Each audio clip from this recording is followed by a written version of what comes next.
नमस्कार दोस्तों, आप सभी का स्वागत है हमारे YouTube चैनल VCS एकेडमी पर।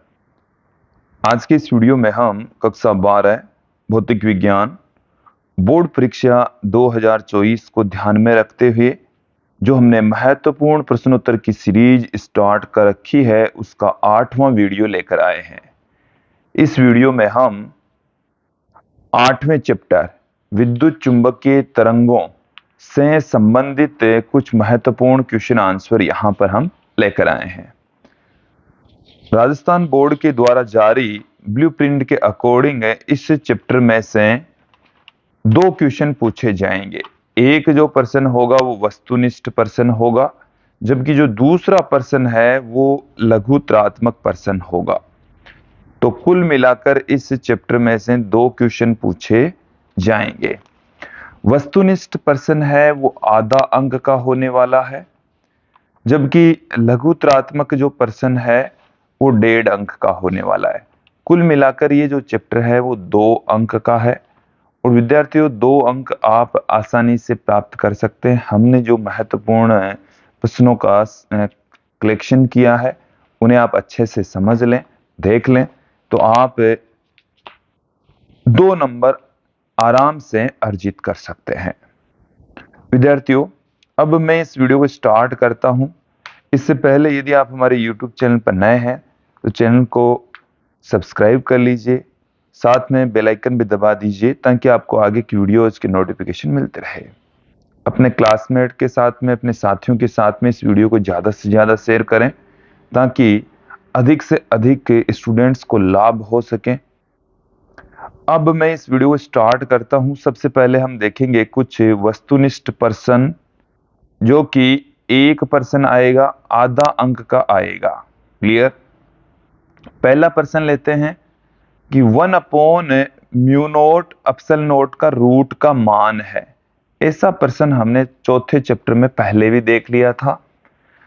ये विद्युत चुंबकीय तरंगों के लिए भी होता है। तो देखिए, मैं आपको क्लियर कर दूं कि जो μ0 होता है ये होता है 4 पाई इंटू 10⁻⁻7 इकाई है इसका मात्रक, और एप्सिलॉन नॉट है। इसको भी देखो मैं इसी फॉर्मेट में पुट करता हूं, यहां से 1/4 पाई एप्सिलॉन नॉट, और इसकी जो वैल्यू होती है वो होती है 9 into 10⁻9 newton into metre square पर कूलम स्क्वायर। अब यहां से आप देखें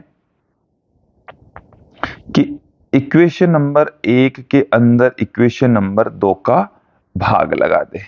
तो भाग लगाएंगे तो क्या आएगा, 1/4 पाई μ0 एप्सिलॉन नॉट, और इधर भाग लगा रहे तो 9 गुणा 10 की घात 9, और भाग लगा दिया हमने 4 पाई इंटू 10⁻⁻7। 4 पाई से 4 पाई कैंसिल हो जाएगा, 4 पाई से 4 पाई कैंसिल हो जाएगा। 9 गुणा 10 की घात 9 ऊपर पड़ी है, और -7 बट्टे से ऊपर जाएगी तो प्लस में 7 हो जाएगी। अब हम दोनों ओर से अंडूड कर देंगे तो 1 बट्टे में μ0 एप्सिलॉन नॉट बराबर आ जाएगा 3 गुणा 10 की घात 8, और इसका मात्रक विद्यार्थी मीटर प्रति सेकंड आएगा। तो इसकी जो वैल्यू है वो प्रकाश के वेग के बराबर आएगी। ऑप्शन ए यहां पर सही होने वाला है। अगले क्वेश्चन की ओर बढ़ते हैं। निम्नलिखित में से कौन सी विद्युत चुंबकीय तरंग नहीं है? तो देखिए, विद्युत चुंबकीय तरंगें 7 प्रकार की होती है और हमारे को यह बताना है कि इनमें से कौन सी नहीं है। तो देखिए, विद्युत चुंबकीय तरंगों के मैं नाम आपके सामने रख देता हूं। गामा तरंगे, गामा किरणें, गामा किरणें। दूसरी जो तरंग है वो है अक्स तरंगे, अक्स किरणें। कौन गाएगा अक्स? यू मतलब अल्ट्रा वोयलेट। परा बैंगनी तरंगे, परा बैंगनी तरंगे। अक्स यू विल विजिबल दर्शे तरंगे।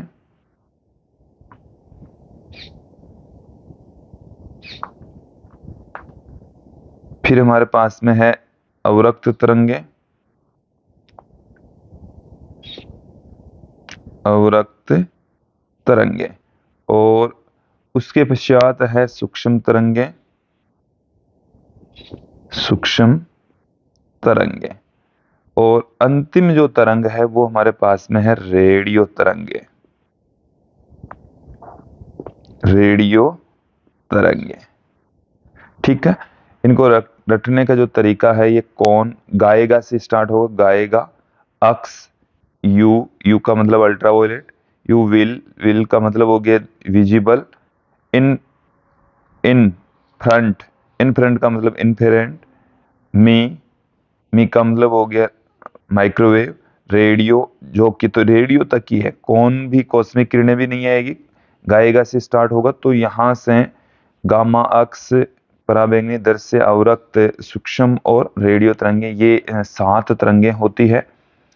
और इनका जो तरंग धैर्य है, तरंग धैर्य है वो यहां से स्टार्ट होगा 10 की घात -14 मीटर से, 10 की घात -14 मीटर से स्टार्ट होगा। और जैसे जैसे हम नीचे की ओर चलेंगे तरंग धैर्य बढ़ता जाएगा, इंक्रीज होता जाएगा, और ये जो तरंग धैर्य है ये 600 मीटर तक चला जाएगा। तो 10 की घात मैं यहाँ पर 3 लिख दूं, या 10 की घात 2 या 3 की कोटि में चला जाएगा। तो जैसे ही आप ऊपर से नीचे की ओर चलेंगे तो तरंग धैर्य बढ़ेगा, जबकि आवर्ती घटेगी। आवर्ती क्या होगी, आवर्ती घटती जाएगी। आवर्ती ऊपर से नीचे चलेंगे तो कम होगी, ठीक है, और ये बढ़ेगी।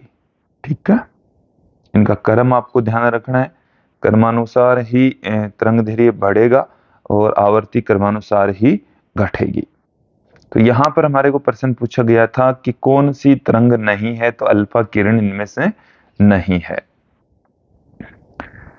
एक और रिलेशन देखेंगे कि एक विद्युत चुंबकीय तरंग में विद्युत क्षेत्र का आयाम 6 वोल्ट प्रति मीटर है, तो विद्युत क्षेत्र, चुंबकीय क्षेत्र का आयाम क्या होगा।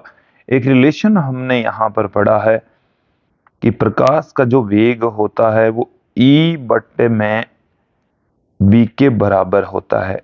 E वेक्टर का परिमाण और B वेक्टर का परिमाण का जो अनुपात है वो प्रकाश के वेग के बराबर होता है। इसको हम E बट्टा B से भी पुट कर सकते हैं। इसे हम EM sine omega T minus के एक्स, और B को हम लिख सकते हैं BM sine omega T minus के एक्स, और यहां से हमारे पास में आ जाएगा EM बट्टे में BM। देखिए हमें C बराबर EM बट्टे में BM किससे, हमारे पास में एक फॉर्मूला आ जाएगा, BM चुंबकीय क्षेत्र का आयाम जो कि EM बट्टे में C के बराबर होगा।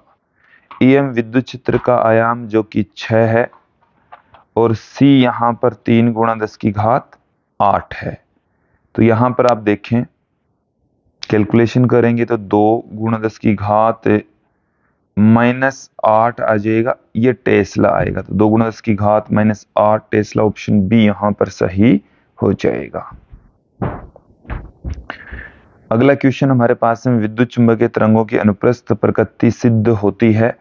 तो अनुप्रस्थ प्रकृति ध्रुवण की जो घटना है उससे विद्युत चुंबकीय तरंगों की अनुप्रस्थ प्रकृति सिद्ध होती है। फिर विद्युत चुंबकीय तरंगों की प्रकृति होती है, तो विद्युत चुंबकीय तरंगें हैं वो अनुप्रस्थ प्रकृति की होती है। नेक्स्ट क्वेश्चन की ओर बढ़ते हैं। प्रयोगशालाओं को बैक्टीरिया से मुक्त कराने में उपयोग की जाती है। तो देखिए प्रयोगशाला में जो बैक्टीरिया होते हैं उनको नष्ट करने के लिए जो सर्जिकल उपकरण है, उनकी सफाई करने में, खाद्य वस्तुओं के संरक्षण में पराबैंगनी किरणों का उपयोग होता है। तो पराबैंगनी किरणें प्रयोगशालाओं से बैक्टीरिया को मुक्त करने के लिए यूज में आती है। तो विद्यार्थी ये जो विद्युत चुंबकीय तरंगे हैं, इनके उपयोग आपको सभी का ध्यान रखना है, अच्छे से ध्यान रखना है। क्लियर? निम्न विकिरणों में से किसकी तरंगदैर्घ्य अधिकतम होगी? अब यहां पर हमारे को तरंगदैर्घ्य पूछी है और तरंगदैर्घ्य किसकी अधिकतम होगी। तो देखिए, मैंने एक टेबल यहां पर आपको बताई है कि गामा तरंगों की तरंगदैर्घ्य सबसे कम है, अक्स की उससे ज्यादा है, दृश्य तरंगों की सबसे ज्यादा है। इनमें यहाँ पर हमारे को जो ऑप्शन दे रखा है उसमें दृश्य तरंगे ऑप्शन में नहीं है, लेकिन उसके अलग अलग रंग जरूर दे रखे हैं।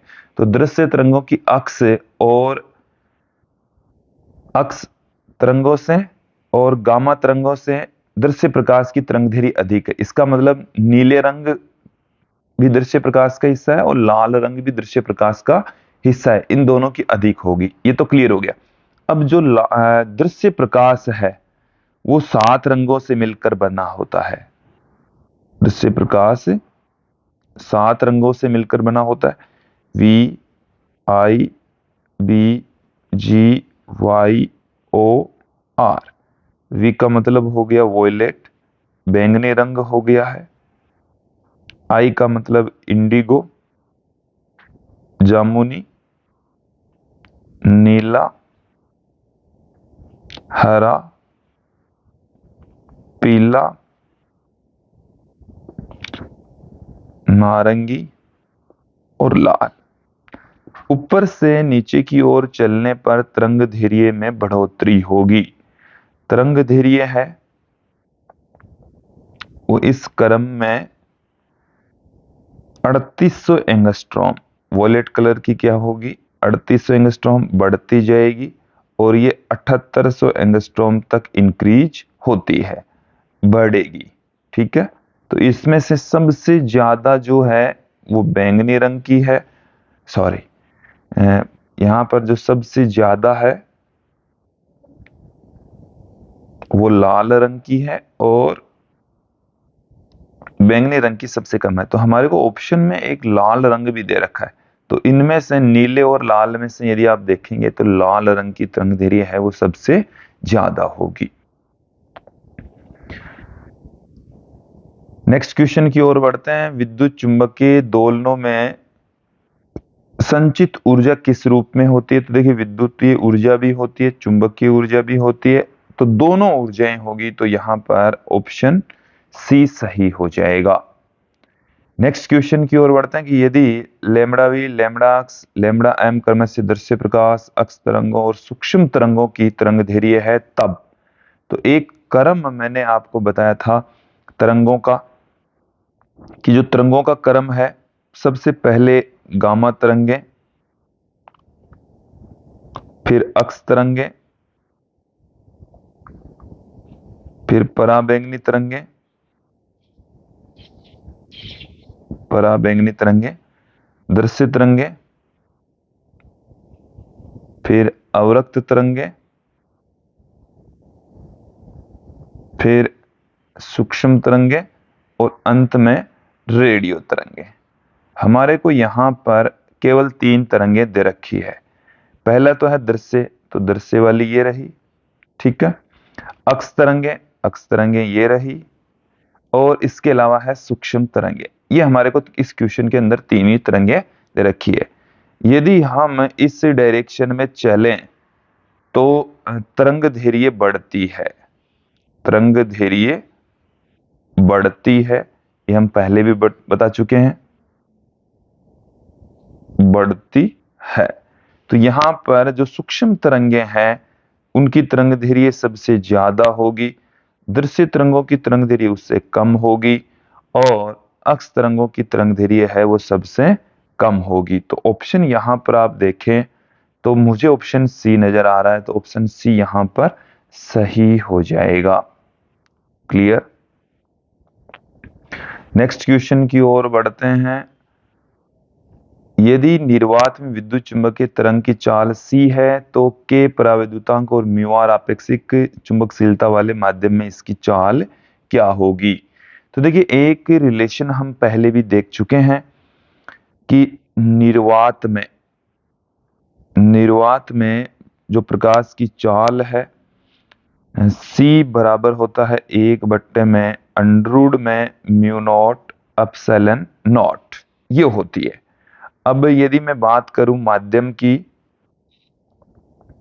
तो माध्यम में जो विद्युत चुंबकीय तरंग है उसकी चाल को हम V से लिख रहे हैं।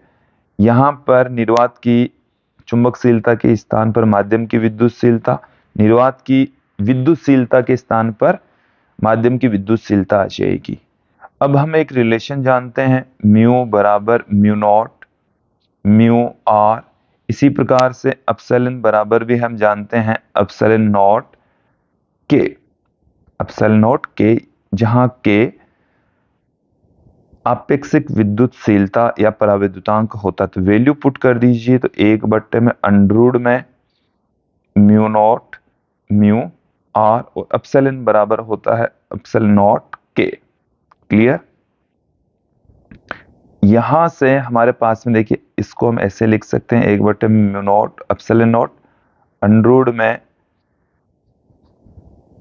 म्यू आर के पुट कर सकते हैं।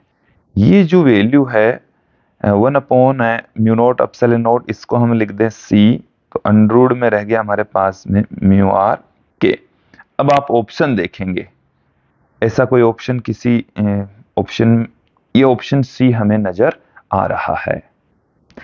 नेक्स्ट क्वेश्चन की ओर बढ़ते हैं कि मुक्त आकाश में संचित लैम्ब्डा तरंगदैर्घ्य की किसी विद्युत चुंबकीय तरंग का औसत चुंबकीय घनत्व होता है। औसत चुंबकीय घनत्व कितना होता है? तो औसत चुंबकीय घनत्व को तो देखिए, औसत चुंबकीय घनत्व इसको हम UB से पुट कर रहे हैं, जो कि B²/2μ0 होता है। तो यहां पर ऑप्शन B हो जाएगा। ठीक है, क्लियर?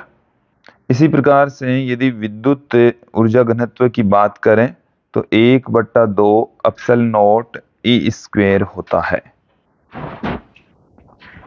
नेक्स्ट क्वेश्चन की ओर बढ़ते हैं कि यदि सतह पर आपतित कुल विद्युत चुंबकीय ऊर्जा U है, तब कुल प्राप्त संवेग संपूर्ण अवशोषण के लिए होगा। देखिए, क्वेश्चन के अंदर हमें यह भी बता रखा है कि संपूर्ण अवशोषण के लिए, तो संपूर्ण अवशोषण की स्थिति में,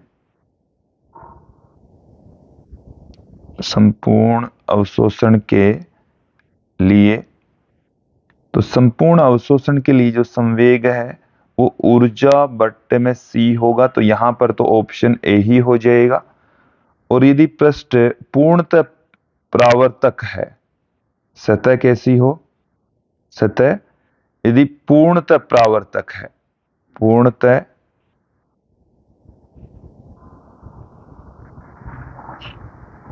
परावर्तक हो, तब जो संवेग है वो दुगुना होगा, पहली वाली स्थिति से दुगुना होगा।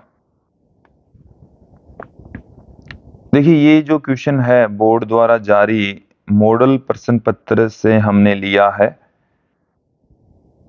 कि B∞dl का बंद समाकलन equal to μ0 into IC plus epsilon naught d∅E/dt। तो ये एम्पियर मैक्सवेल के नियम से लिया गया है। आप जानते हैं कि एम्पियर मैक्सवेल का जो नियम है वो ये होता है B∞dl बराबर μ0 IC प्लस ID, चालन धारा प्लस विस्थापन धारा। और ये जो ID है इसकी वैल्यू हमने रख दी है, तो हमारे पास में ये जो उपरोक्त समीकरण है वो आ जाएगी। नेक्स्ट क्वेश्चन की ओर बढ़ते हैं कि प्रकाश तरंगे Y दिशा में संचरित हो रही है। तरंग है वो किधर जा रही है? Y दिशा में। यदि किसी क्षण पर संगत E प्लस x इस दिशा में है, तो इस क्षण B की दिशा किसके अनुदिश होगी? तो देखिए, यहां पर आप ध्यान देंगे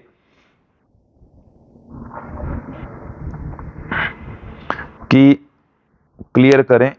यह है तरंग संचरण की दिशा, तरंग संचरण की दिशा वाई एक्सिस, विद्युत क्षेत्र की डायरेक्शन है ये तो ऋणात्मक जेड एक्सिस की ओर है, क्योंकि तीनों एक दूसरे के परपेंडिकुलर होता है।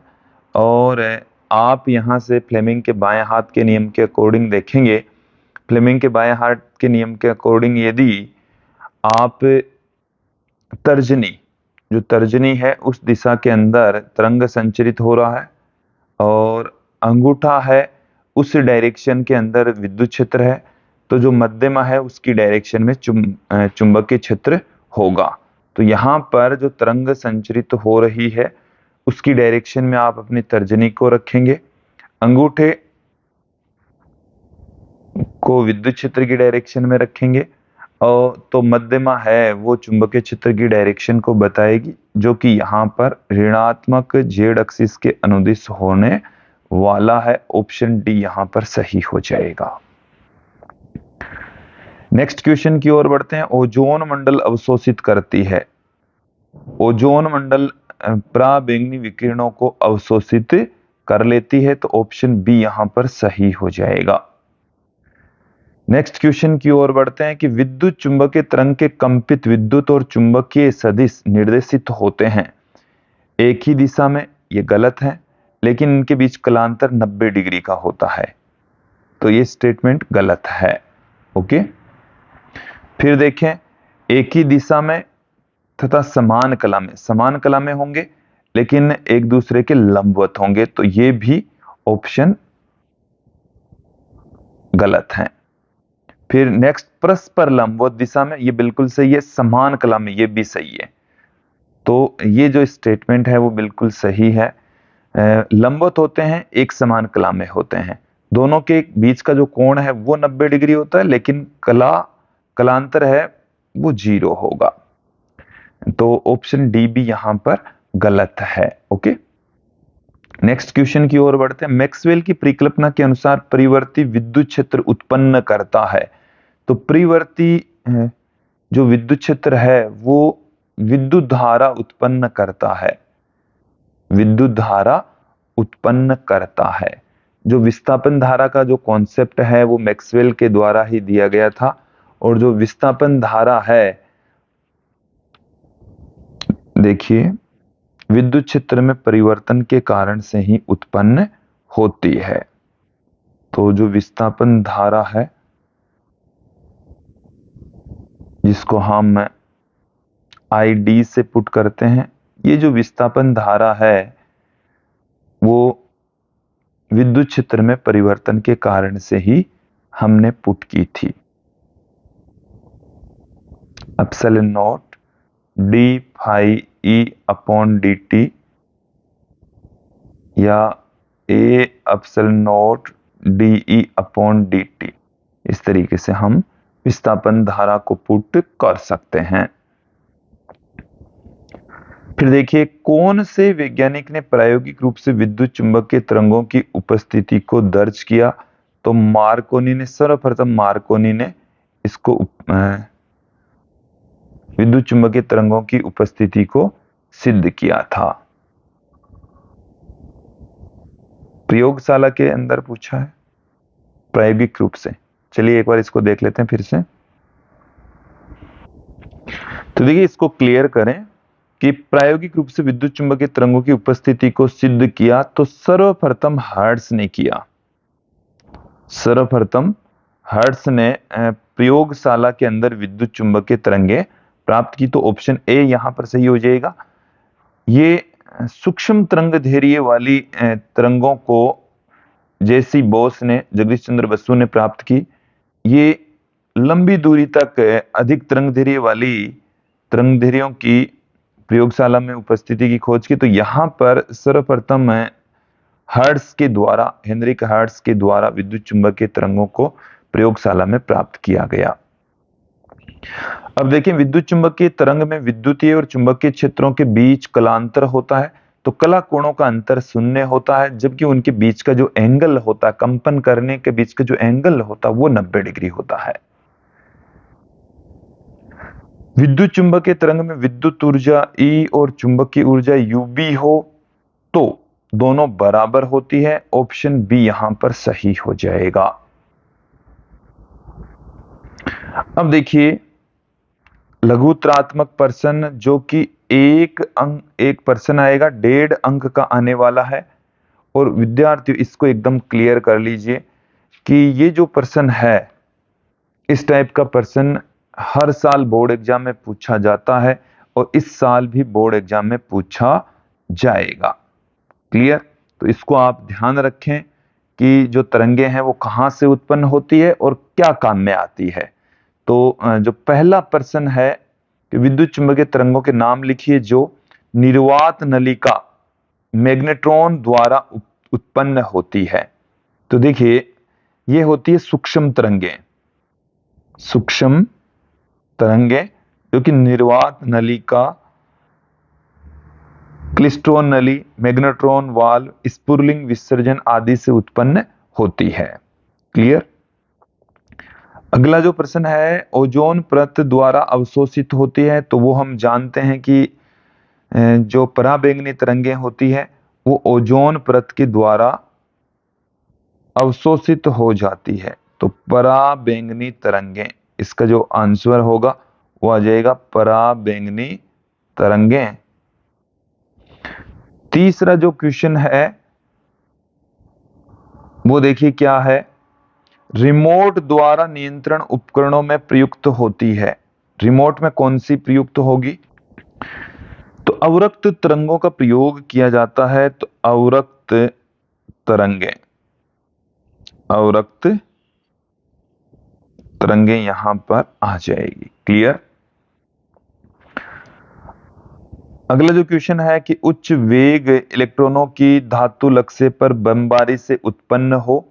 देखिए, इसमें हमारे को उत्पन्न होने का कारण दिया गया है कि भारी लक्ष्यों पर उच्च ऊर्जा के इलेक्ट्रॉन की जब यदि हम टक्कर करवाएं, बमबारी करवाएं, तो कौन सी तरंगें उत्पन्न होगी? तो अक्स तरंगें उत्पन्न होगी। अक्स किरणों का उत्पादन वहां पर होने वाला है। फिर देखिए क्या कहा गया है। अगला जो क्वेश्चन है, संचार उपग्रह में प्रयुक्त होती है।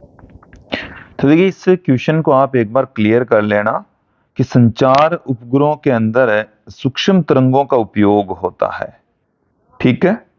जबकि टीवी और रेडियो के प्रसारण में रेडियो तरंगों का प्रयोग किया जाता है। क्लियर? नेक्स्ट जो क्वेश्चन है वो है, लगभग 400 नैनोमीटर से 700 नैनोमीटर तरंगदैर्घ्य वाली प्रास रखने वाली जो तरंगे हैं वो दृश्य तरंगे होती है। दृश्य तरंगे, दृश्य प्रकाश की जो तरंगदैर्घ्य प्रकाश है वो 4000 एंगस्ट्रॉम से 7000 एंगस्ट्रॉम के मध्य होती है। फिर अदृश्य लेखन के लिए प्रयुक्त तरंग, अदृश्य लेखन के लिए कौन सी तरंग का उपयोग होता है? अदृश्य लेखन के लिए पराबैंगनी तरंगों का प्रयोग किया जाता है। नकली साइनों की पहचान करने के लिए, लिखाई की पहचान करने के लिए भी पराबैंगनी तरंगों का ही उपयोग किया जाता है। टूटी हड्डियों का पता लगाने के लिए अक्स किरणों का उपयोग किया जाता है, अक्स तरंगों का उपयोग किया जाता है। फिर क्रिस्टल की संरचना ज्ञात करने में, तो देखिए इस क्वेश्चन को भी आप अच्छे से समझ लीजिए कि हमारे पास में क्रिस्टल की संरचना पूछी गई है, क्योंकि ये सेम टाइप का क्वेश्चन हो गया। तो क्रिस्टल की संरचना के अंदर अक्स किरणों का उपयोग किया जाता है। इसका उपयोग किया जाता है अक्स किरणों का। यदि यहां पर नाभिकीय संरचना आ जाता कि नाभिकीय संरचना का अध्ययन किससे किया जाता है, तो नाभिकीय संरचना का अध्ययन करने के लिए गामा किरणों का उपयोग किया जाता। क्लियर? तो नाभिकीय संरचना का अध्ययन करने के लिए गामा किरणों का उपयोग किया जाएगा, जबकि क्रिस्टलीय संरचना के लिए अक्स किरणों का उपयोग किया जाएगा। देखो एक चीज और आती है, आणविक संरचना। आणविक संरचना का सूक्ष्म अध्ययन करने के लिए सूक्ष्म तरंगों का उपयोग किया जाता है। क्लियर? वहां पर सूक्ष्म तरंगों का उपयोग होगा। देखिए कुछ क्वेश्चन आपको एक दो जो उपयोग है वो तो बहुत अच्छे से आपको ध्यान में रखने होंगे। जैसे यहां पर हमने कुछ तो दे दिए हैं, और इसके अलावा भी आपको इन विद्युत चुंबकीय तरंगों के उपयोग अच्छे से आपको ध्यान में रखने होंगे। अब देखिए विद्यार्थी, कुछ क्वेश्चंस और भी हैं कि विद्युत चुंबकीय तरंगों के कोई 4 अभिलक्षण लिखिए, कि आपको इनके 4 गुण आपको पुट करने होंगे, तो गुण आपको पुट करना होगा। इसके अलावा एक क्वेश्चन हमने लिया है, मैक्सवेल समीकरणें लिखिए। तो मैक्सवेल के द्वारा जो 4 समीकरणें दी गई है, चारों समीकरणें यहां पर आपको पुट करनी होगी। इसके अलावा विस्थापन धारा किसे कहते हैं, डिस्प्लेसमेंट करंट किसे कहा जाता है, ये पूछा गया है। विस्थापन धारा का व्यंजक भी प्राप्त कीजिए, तो उसका जो फॉर्मूला है वो भी आपको प्रूफ करवाया जा सकता है। तो ये था विद्यार्थियों आज का हमारा वीडियो, जिसमें हमने विद्युत चुंबकीय तरंगों से संबंधित कुछ महत्वपूर्ण क्वेश्चन आंसर यहाँ पर देखे, समझे, और मुझे उम्मीद है आप लोगों को ये जो क्वेश्चन आंसर वो अच्छे से समझ में आए होंगे। आज की इस वीडियो में इतना ही। धन्यवाद दोस्तों।